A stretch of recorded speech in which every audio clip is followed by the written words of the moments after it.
তুই কি ভেবেছিলিস? দু তিনটে 30 আর 4-5 খানা চামচে নিয়ে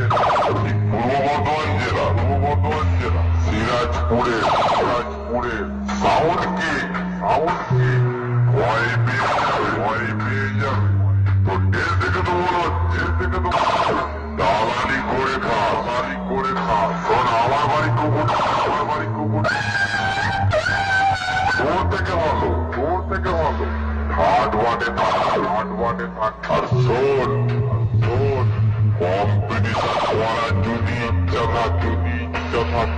ভয়টা নেয় ভয় কাকে বলে ভালো করে বুঝিয়ে দেবো